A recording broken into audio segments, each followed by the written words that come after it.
to the Deadlifts and Pizza podcast. How are you? Welcome. Good. How are you? I'm good. This is kind of weird. I've never podcasted at this time of the day because it's night for me and morning for you. It's really early. Well, it's 6 for me, but I had to get up pretty early.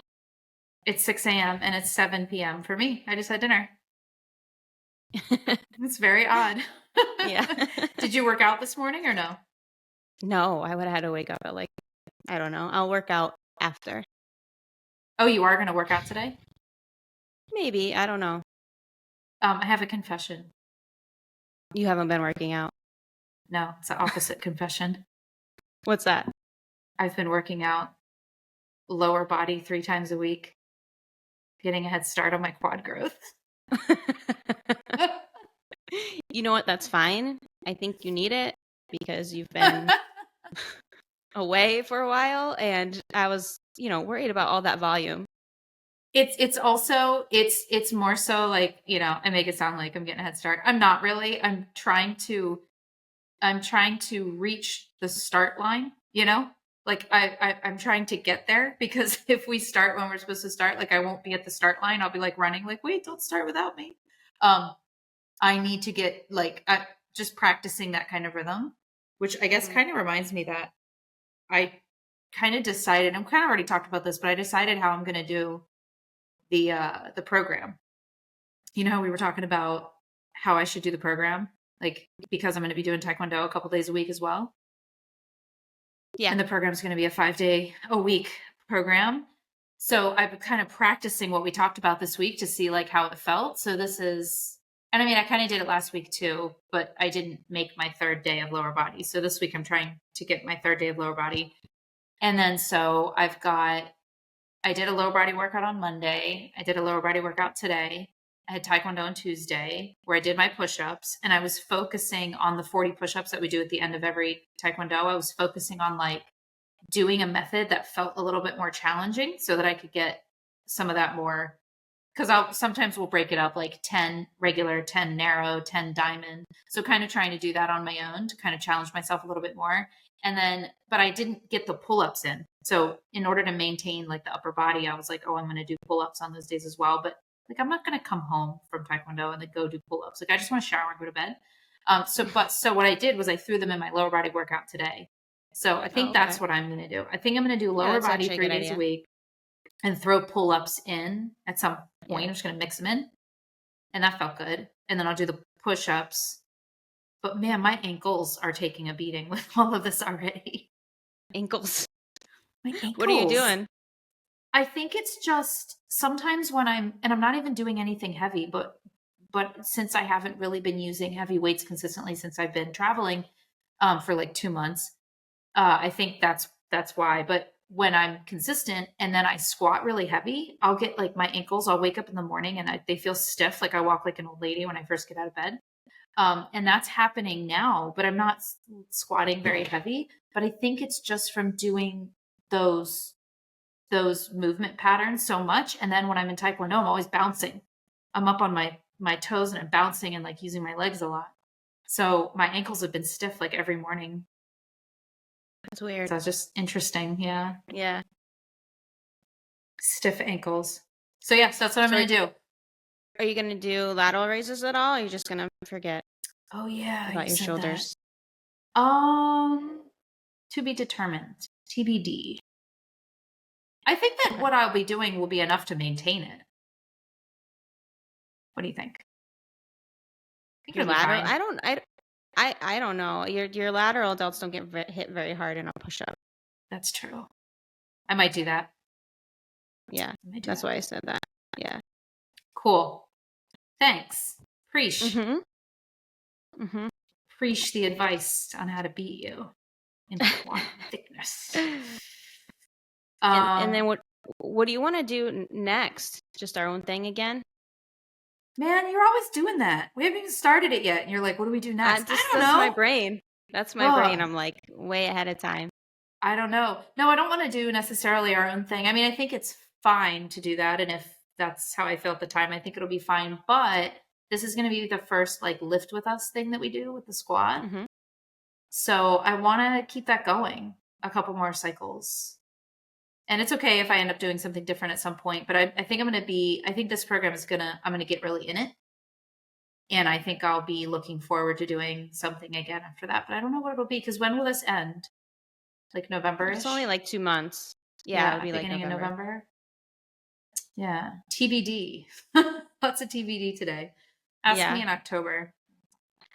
I want to get better at cardio. So I've been playing with Caleb for football, right? And I'm teaching him how to run routes and stuff. So I've been practicing with him because he runs up and then he like does a circle so it looks like this instead of like this. And so I was teaching him like how to do it and how to cut and everything. And after I was doing it, like we were doing it a couple times, I would do it and he would throw it to me and stuff. And I'm like, man, I'm out of breath. Yeah. And I'm like, I feel out of shape sometimes when I do things like that because I don't ever train cardio. But every time I do hybrid training. Yeah, hybrid training. Some hybrid training.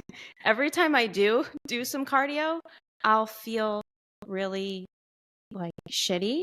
So like I don't know. I have, something wrong with me. I call it fibromyalgia, but I've never been diagnosed with fibromyalgia, but something like that. That's what I think. Like 90% sure that's what it is because I have. Well, you have it in your family. Your mom has it. I mean, there's, the symptoms. Yeah. I'm pretty sure that's what it is.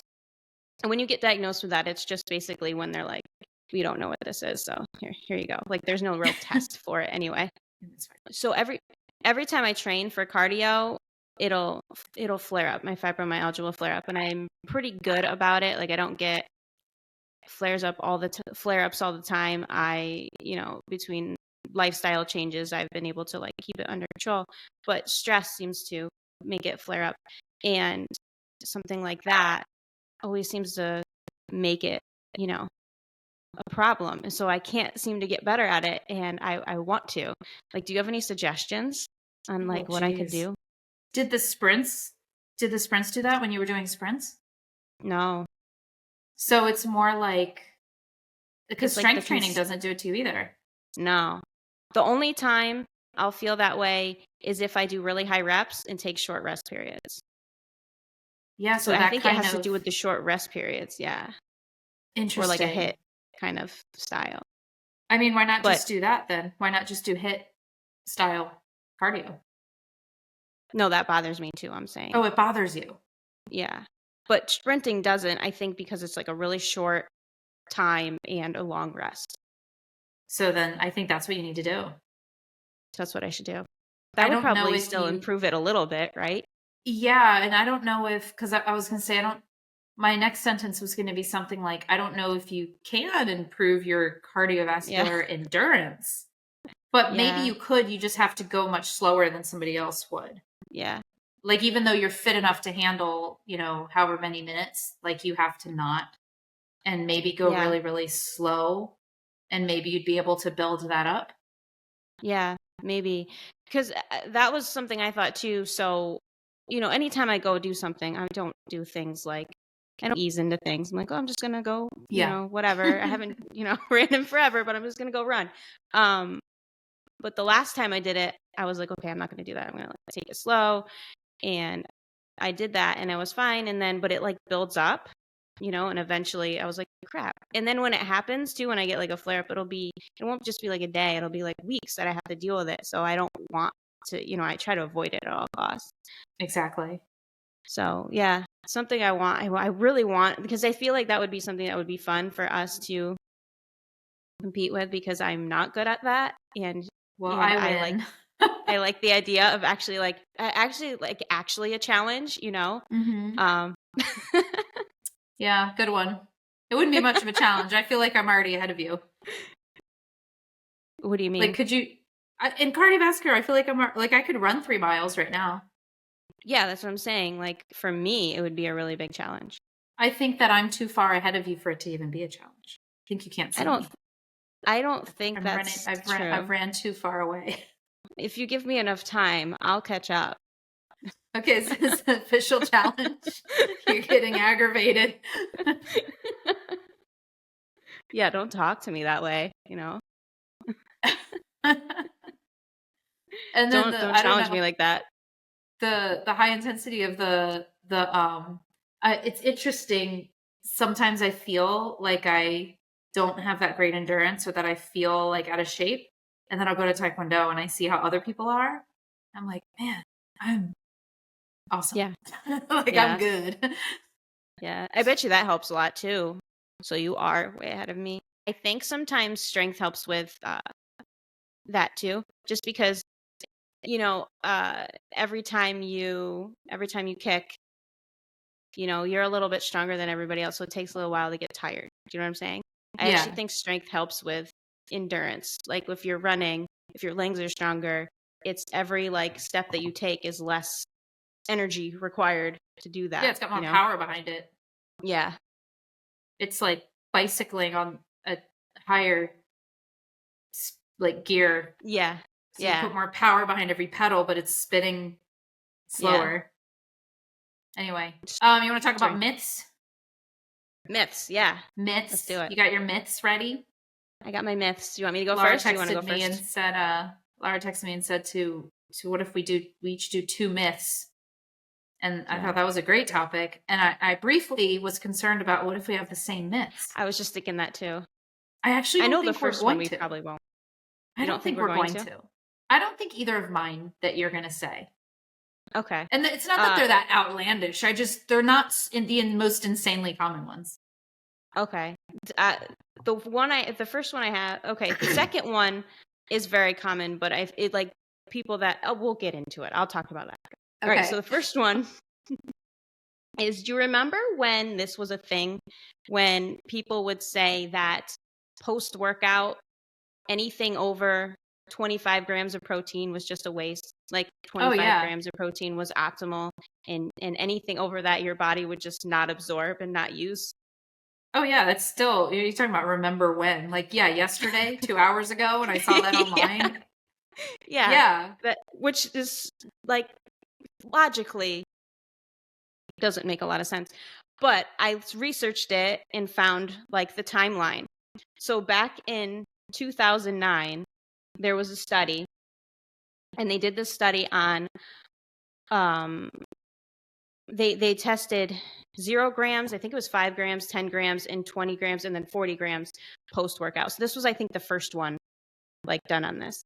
And they're testing for muscle protein synthesis, which is required to build muscle. So they had the test subjects, I don't know what to call them, do lower body participants, there we go, do lower body workout. It was just like 3 exercises, I think, close to failure, stuff like that. And then they gave them egg protein like after the workout. And then I don't know how they test this, but they test, there's I guess a pretty accurate way to test muscle protein synthesis. And what they found was that 20 was way, higher than, all the other ones, but 40 wasn't statistically higher than 20. But it was higher. It just wasn't statistically higher. So they have like the muscle protein synthesis that was happening was higher in the 40 grams post-workout than the 20 grams, but not not in a meaningful way. Yeah. And I don't remember that one. I couldn't find, what the actual percentage higher it was. But and for this test, or for this study, they did it for 4 hours. So they tested muscle protein synthesis for 4 hours. And then, so that was in 2009. So people thought, and what the conclusion was is that like 20 to 25 grams is optimal, and anything over that is just not, worth it. Right. And then in 2000, I wrote it down, but now I can't see it. 2014, I think it is. Another study, very similar. They did it for 4 hours again, lower body again, but different exercises. And they tested whey, but this time they just tested, I think, 40, 20, and 0, maybe something like that, because they already know that 20 is greater than the other one. So there's no reason to do all of the things, right? And same thing, no statistical difference, but 40 grams was 7% higher. So there was 7% higher increase in muscle protein synthesis. That's a hard word to say over and over again. So they yeah. So still a difference, but not high enough for them to, consider it better. Right. But they only tested these for 4 hours, right? Then in 2016, another study came out. This one was with whey also. This one, they did a whole body workout, which could change it, because if you're just, stimulating, from your lower body instead of doing your whole body, it's going to be a higher, and they just did 20 versus 40. This one they tested for 5 hours, and there was a 20% increase in muscle protein synthesis in the 40-gram group. So during this study, they proved that that wasn't true, but nobody seemed to pay attention to this study, and everybody always used those other 2 studies as reference for why, anything over 20, 25 is useless. Interesting. So when you're saying like, and I think I know the answer to this, but for all the people that are listening, all the people, when you're saying they tested it for 4 hours, it's not that they were continuously testing for like going in and doing different tests. It's that they were watching the muscle protein synthesis, like response, for a duration of 4 hours. I'm not really sure. Well, that's what makes sense to me, because then if they test for a longer period of time, like they tested for 5 hours, or whatever the other study was, it was 4 hours and then like 5 hours. It's like testing it for a longer duration. So you're seeing what's happening beyond just this 4 hour post-workout window. You're looking at it for like longer durations, right? Yeah. But I don't, how is that? I don't know what you, Well, maybe I didn't understand your question. Well, that's like what makes it relevant, because if we're looking at this short period of time post-workout and just making a judgment based on that, what about what the body's doing for the rest of the time? So that makes that like final study more relevant, because it's like, well, no, that doesn't make sense to just look at post-workout. We want to look at like long-term. And it's the thought it goes into with, like, I guess part of the myth too is that your body doesn't like store protein, amino acids in any way, that you just urinate it out, your kidney processes it all out, and that all happens almost like immediately. So it's like, if you are just, and that does happen big picture, like that is a truth, like your kidneys do process out amino acids and you will literally urinate them out, but it's not like it happens after that 4 hour window post workout. No. You're just going to urinate all your protein out. Like, that's not how it works. No, I'm sorry. I just didn't understand what you were asking. No, yeah, that's fine. I'm just clarifying. It was more of a clarification question, not like a. I have one more study too. Okay. So that was 2016. 2000 this year, the beginning of this year. 2000 this year. Got it. 2000 this year. There was a new study that came out that had everyone go like, oh, but the thing is, like, there was already that 2016 study. You could kind of make the connection that it was just because they didn't test it for a long enough time, right? This one they did whole body. It was 0 grams, 25 grams, and 100 grams. So really high protein post-workout. Hopefully I said that this is post-workout. And they tested it for 12 hours instead of just 5, 4. Yeah. And they found that 100 grams was a lot higher than 25 grams. In the first 4 hours, it was 20% higher. And then in the last 8 hours, it was 40% higher, and it was around 30% higher total.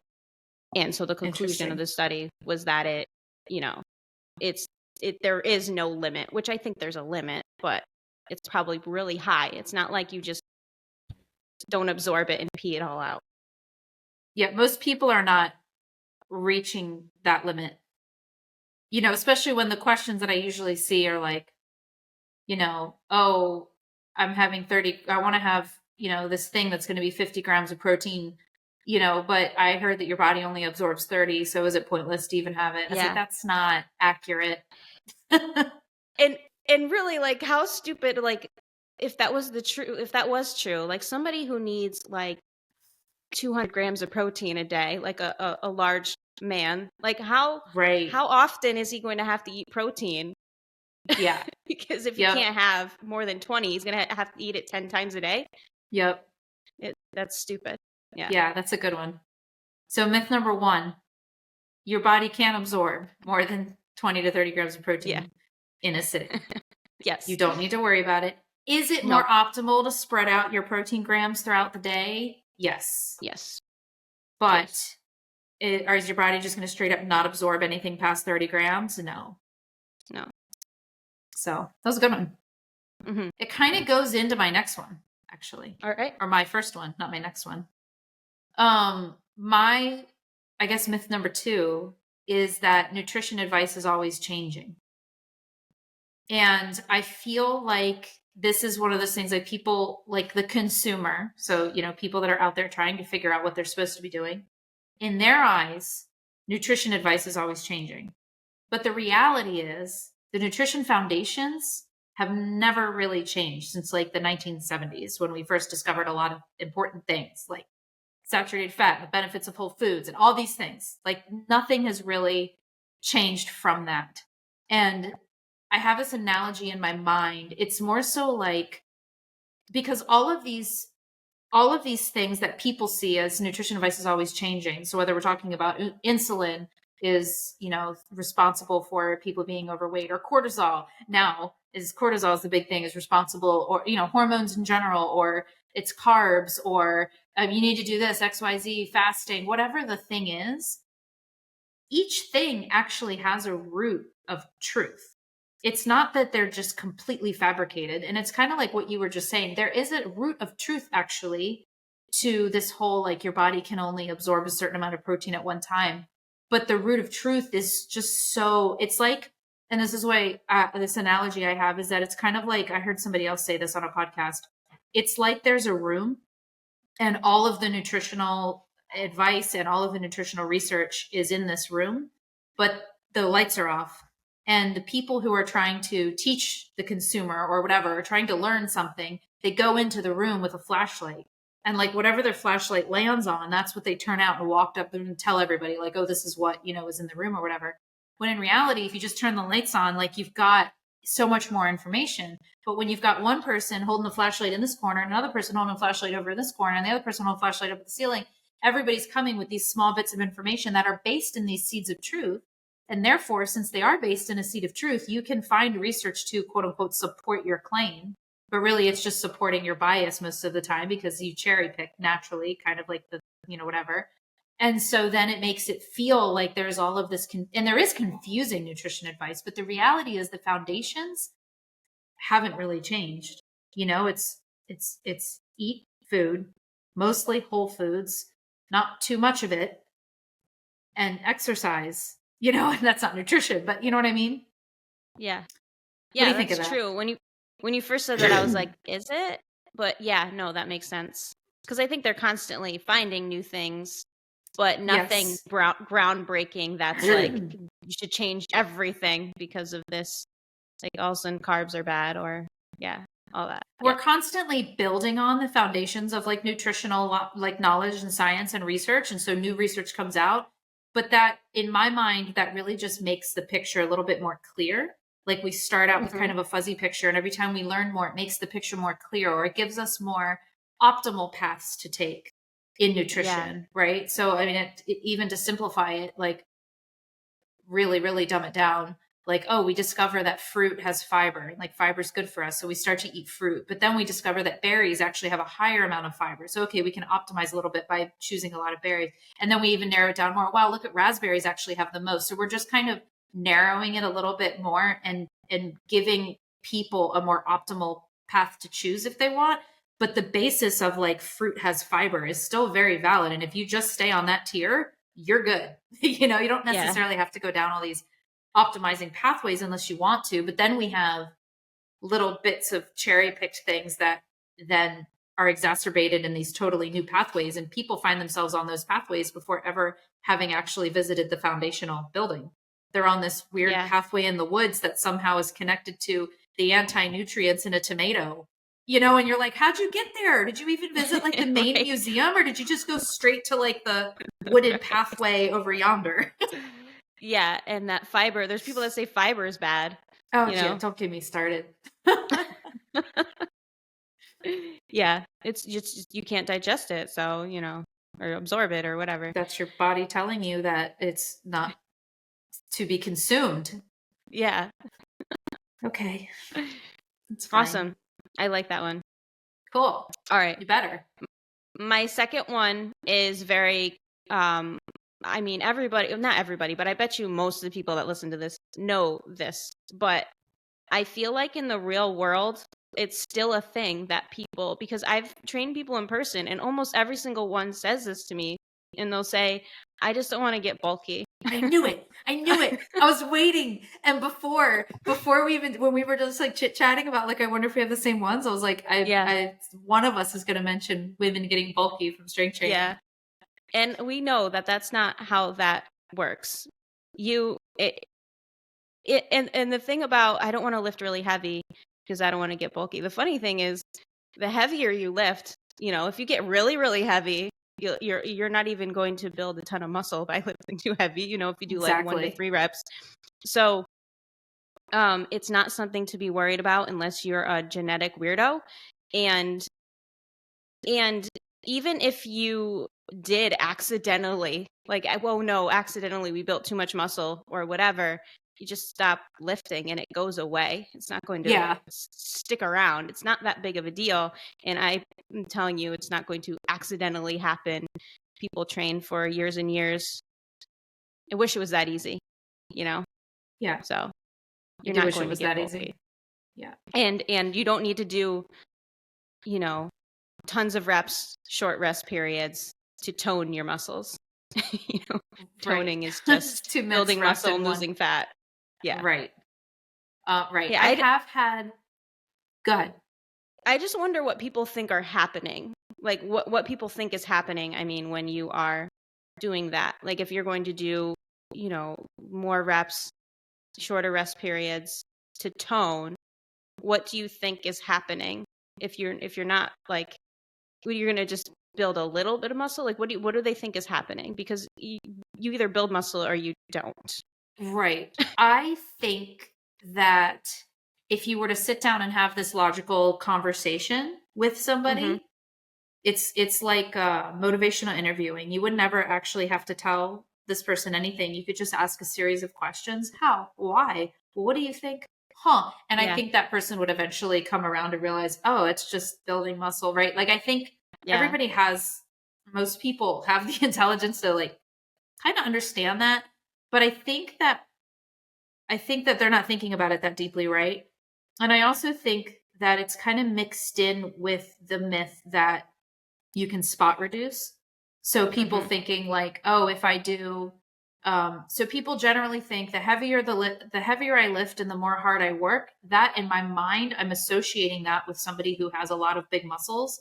And therefore I won't do that. I'll do a lighter version of that so I can have a little bit of that, but not. And even though like there's logical fallacy in that, like, again, if we go down that rabbit hole with that person, they probably realize, but they're also thinking, muddling in their mind, this idea that like, okay, I want my shoulders to have a little bit of muscle here. So but not as much as those people over there that are like stepping on stage and like actively trying really hard to do that. It's like that's going to happen accidentally by picking the 10 pounds instead of the 5. Like that's not going to happen. I wish it would actually. That'd be great. I know. Imagine it was that easy. Oh my God, my shoulders still like if I don't and I'm thinking about that now, I should do my lateral delts because if I don't train my shoulders very actively, I look like nothing. If I stand still, I just look like everybody else, which is fine. Everybody's beautiful, but I work so hard for what?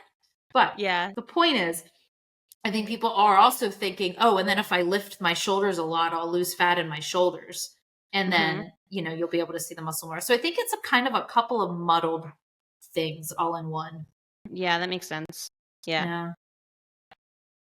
But I will say that I have talked to people, or I've had clients, or usually not clients, because the people that this has happened to before usually don't want to go down a strength training route, but people who start lifting a little bit and then they feel like their legs get bigger and they can't put their jeans on. I'm pretty sure you've had somebody like that before as well. I've had many people like that. And so they're instantly like, oh, this will make me bulky. And so what do you say to those people? Oh, you're putting me on the spot. I don't really, I don't know. So tell me if you agree with this. So, okay. there's a response when you start lifting, right? Like your muscles absorb water and they do get thicker. Yeah. So a lot of times people do notice when you start strength training and you actually start eating carbs, because a lot of these people like are low carb. So when you introduce higher carbs and strength training and that like acute response to those muscles, they're going to enlarge. And so that's a natural response, but that is not like logically, oh, my muscles are instantly growing massive. Like no, high chance you got one of two pathways that's going to happen if we continue down this route. One is that you will continue to feel that way in your pants, but it won't get any worse. But it won't get worse, right? To feel that way in your pants. Your pants will continue to feel tight, but it won't get worse. Like, it's not like these people think, oh, if I keep going, it's going to keep getting worse and they're going to get bigger and bigger. No, you might have this acute initial response, but it's not going to get worse. That's worst case scenario. Best case scenario is you have this acute initial response and then it goes away because your body gets used to it.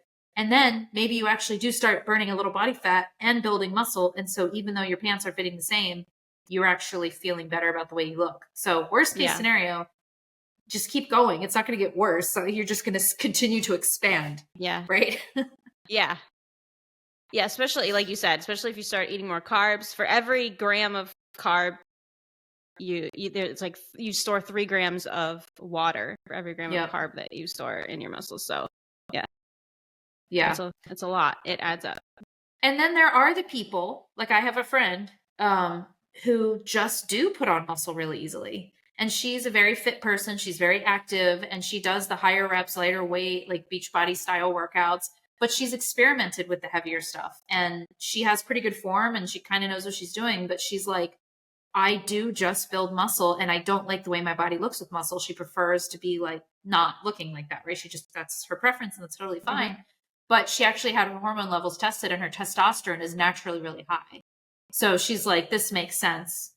But that's not necessarily common, right? Not common. And like I said, you could just stop lifting and it will go away. You can stop and your body's not going to hold on to it if you don't tell it to.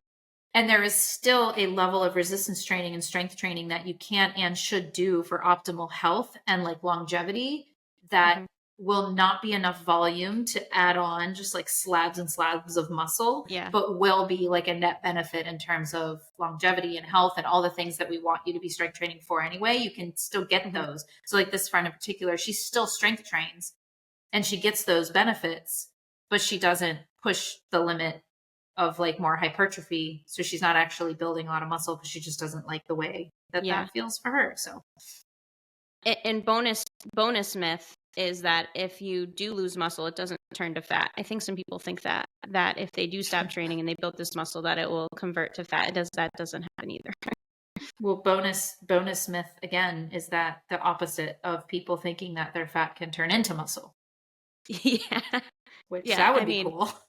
I mean, technically, I guess if you could, like, you can use the energy from that to whatever, but you can't just like convert one to the other. No, that would be cool. Yeah, you can have one magical wish in the fitness and nutrition world, and I think that might be mine. I think that might be one of mine, like to be able to literally turn it into muscle. That'd be cool. Would be cool. All right, my next one is that weightlifting decreases flexibility. It makes you stiff. Yeah, that's actually a very good one. I didn't think of that one. I didn't either. I Googled because I didn't want to bring weightlifting makes you bulky to the table because I had a feeling you knew I was going to. I had a feeling it was going to be on the table, and I wanted to be an out of the box thinker today. And so I Googled, and I already know, right? I didn't Google because I didn't know. I Googled because I needed some more ideas that might be a little bit more out of the box. And when I saw that one, I was like, that one. And it's funny because I remember a few years ago, more than a few, had to be like 5 or 7 years ago, I was in a yoga class. And the only reason I even know how long ago it was because I'm remembering the age of my kid at the time. But I was like in a yoga class and I was particularly sore that day from a lift that I did. And so a particular move that she got us into, I made like a noise. I was like, like this kind of guttural sigh. And she looked over at me, and she knows me, and she knows like my lifestyle. And she was like, yeah, you strength training, it'll do that to you. And at the time I was like, is that true? Like, I think I'm just sore. And obviously now I know that's not true. And in reality, strength training properly with a solid range of motion helps to improve your flexibility and mobility. Yeah, my mobility is so much better. I can like squat down and get things without, you see people and they go to bend over and stuff and they're just like, that doesn't happen anymore. I'm very mobile. Very mobile. It does the opposite. Yep. It does. Because if you think about a squat's a good example, sitting in the bottom of a squat. If you are able to get into the position, which I will say a lot of people squat and are not actually able to get into that position. But if you learn how to squat properly and use that opportunity to really get deeper and mobilize your hips and ankles and all that good stuff and get into that proper squat, like think about how that translates to your life. And think about a Romanian deadlift is one I really like because, think about how stretched your hamstrings are in the bottom of a really good Romanian deadlift. Like, you're telling me that's not good for flexibility. That's like the literal thing I would do if I was stretching my hamstrings. I just wouldn't have weight. So you're telling me adding weight somehow negates the fact that I'm definitely stretching my hamstrings right now, Yeah. And it builds strength and that flexibility so that, in the real world, you're less likely to get injured because now you can hold weight in that position too. Exactly. Yeah. Yeah, the only time that really happens is if you don't train in full ranges of motion. Yes. Then you can get stiff. If you work your ankles too much, because my ankles feel stiff. But I think that's temporary. Yeah. And I will say, so when people say stiff, there can be a joint stiffness that comes with lifting heavy or a response when you first start training. There's you can have joint stiffness while your ligaments and your joints and your tendons are kind of getting used to, because your muscles are already, no matter if you're lifting currently or not, they're already stronger than your joints and ligaments and tendons. So a lot of times when we go into those, the strength training program, our muscles can handle more than that. So you have this joint stiffness and pains and little, eeks and tweaks and twerks that we're trying to work out. And that continues to happen. You get better at managing it and knowing your limits and stuff. So those joint stiffness and stuff like that can happen, but that is not synonymous with muscle stiffness or a lack of flexibility or mobility. Yeah, definitely. Have you seen a lot of the people promoting long length partials for lifting? It's a thing now, where instead of doing things in full range of motion, you just do it in the stretched position. Yeah. And keep it in that area. What were they called it was something lengthened partials. Yeah. Lengthened partials. There you go. Yep. Yeah, I think we read the same. The Bill Campbell release had something about that. I didn't get to read the whole thing. Did he? I didn't read it. No. Lengthened partials. Maybe it did, but I didn't read that. But it's just in general, I've just seen it, a lot of people talking about it. And do you have any opinions on it yet? And what? Do you have any opinions on it yet? I don't know. There's only a couple studies, so it's just this. Really, I don't know. You can't just go by one or two studies that show that. It wasn't. You know what? It wasn't in Alan Argon's research review. Maybe that's where you read it. No, it was Bill Campbell's. He has something by Holly Baxter. Remember her? Yeah, that was in Alan's. Oh, maybe it was. Yeah, you might be right. We're just so nutritional. We read up on all of the the journals. And she was saying that it's not a thing. It's not a, she was not against it, but saying that it's not any better, any superior. But other people say it is. So there's lots of opinions on it. I do know that, you have to make sure that you train in the lengthened position. It's supposed to be, that's supposed to be if you do a bench press, for example, making sure that the deeper you get into that, the better. And then you don't really need to go all the way back to the top. You can kind of train in that area. So that would be an example where that would work. Yeah, generally it goes along with the idea of there's a lot of hypertrophic benefits when you get into like the eccentric position. So really lengthening that muscle and then contracting it. And then my favorite, this is a great example of it too. My favorite bicep curl to do is an incline bench bicep curl. Yeah. And because if you think of the bicep and if you think of doing a standard bicep curl, yeah, you can get full range of motion when your arm is fully extended at the bottom. And theoretically, your bicep is stretched, right? But now imagine laying on an incline bench and allowing your arms to dangle at your side. So now your arm is like behind your body, and where your bicep connects closer to your shoulder, now you're lengthening that whole area too. So the more lengthened you can get any muscle in a position, the more benefits you're going to get from it.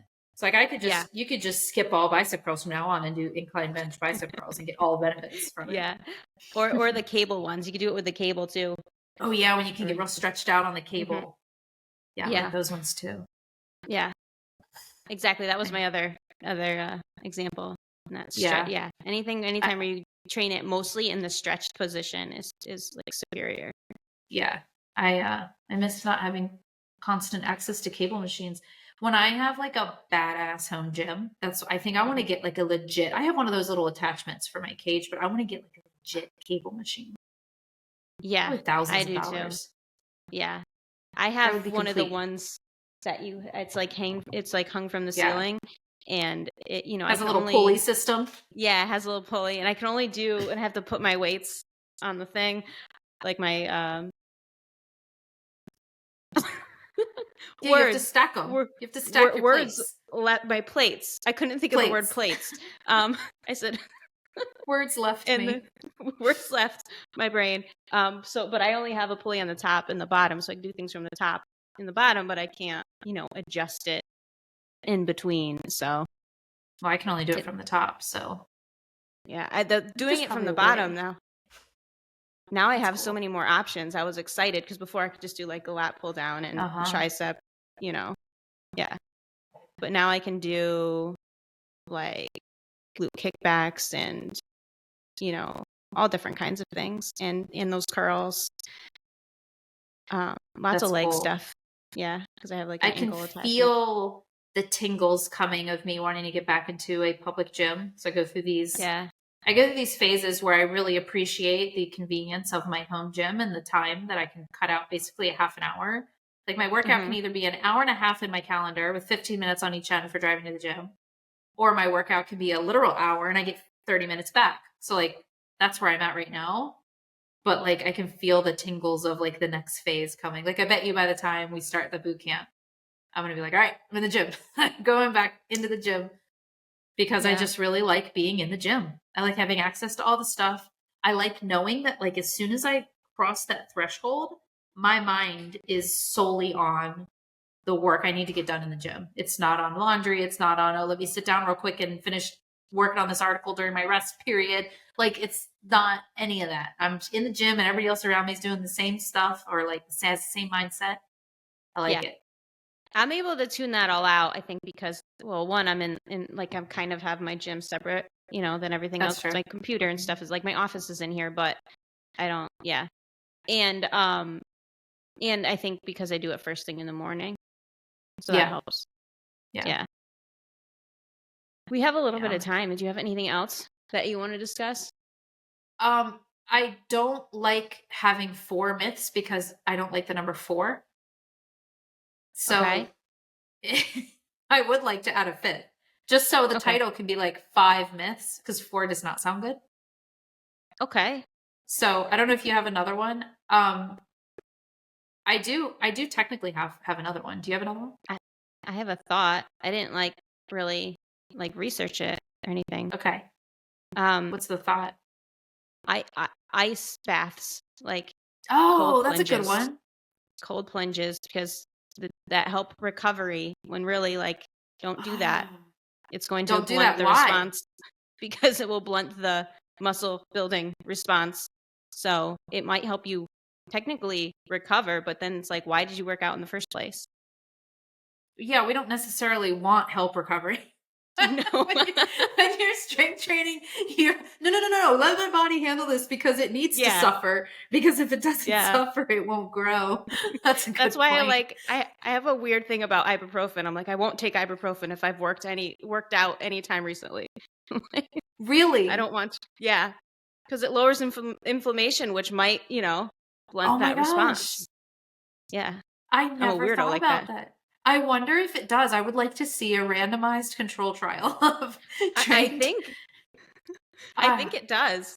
I mean, it's probably not like a huge amount, but yeah, anything that's going to,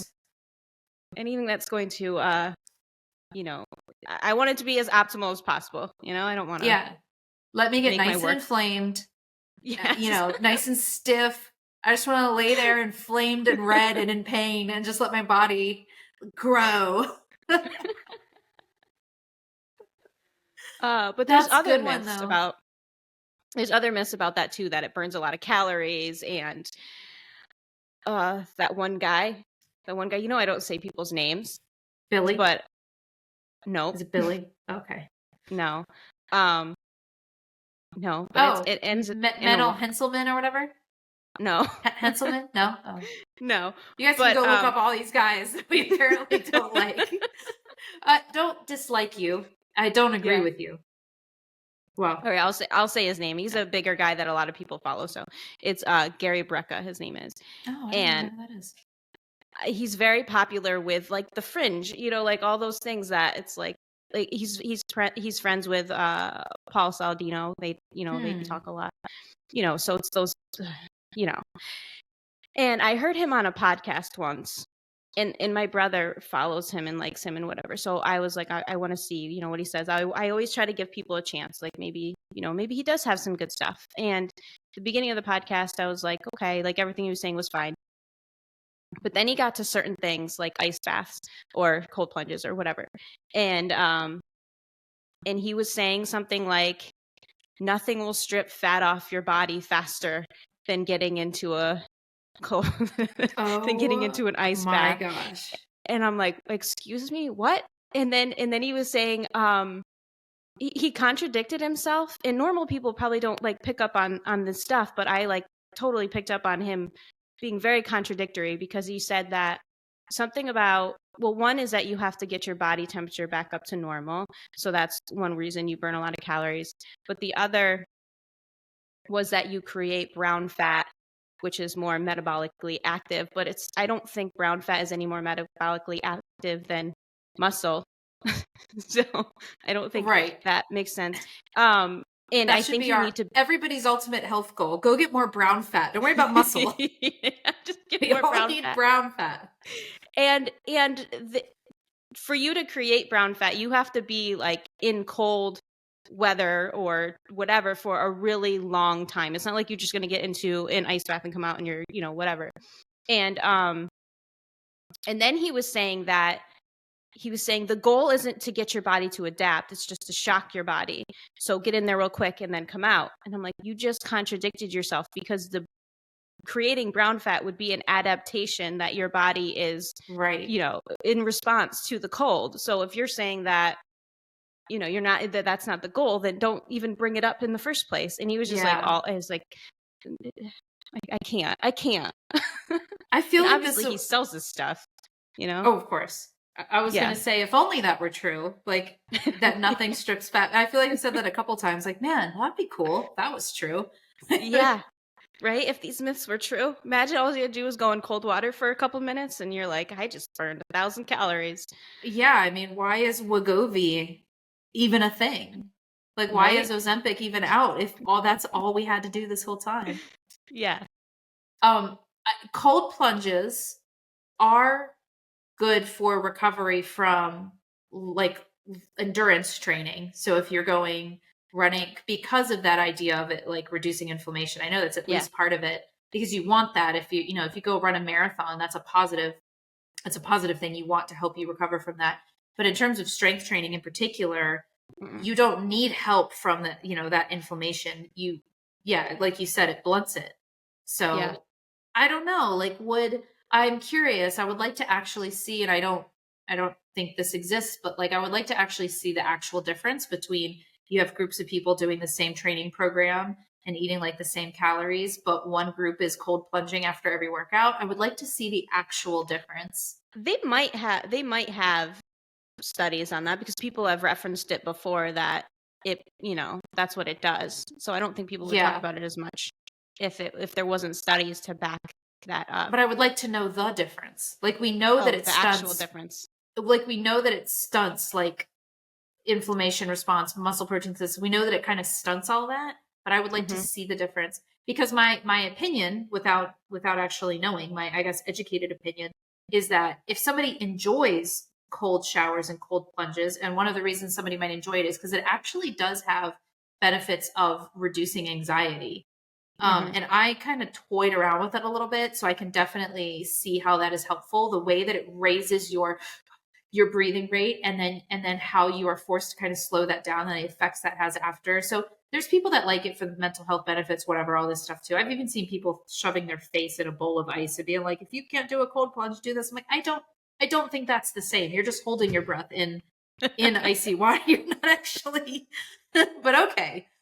So the point is though, if you like it and if you enjoy it and you have reasons outside of that for doing it, I don't think that the difference in like muscle is probably significant enough to warrant like, no, everybody stop doing it immediately because you're like losing muscle. I don't necessarily think it's that. I think it's probably still a small difference. But if it's even slightly negative, then why the heck would I succumb my body to that torture? Yeah. It is awful.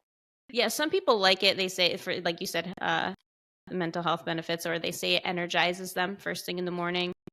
So if it is something that you just enjoy, then I would just say do it far away from your workout. Don't work out and then go immediately into, Yeah. Well, the reason I might, because when I toyed around with it a little bit, that's exactly when I would do it, was after my workout. And the reason why was because I was very hot. And that was the only time I could imagine allow it, because I wanted to be cooled down. So I was like, okay, I can like mentally manage this right now.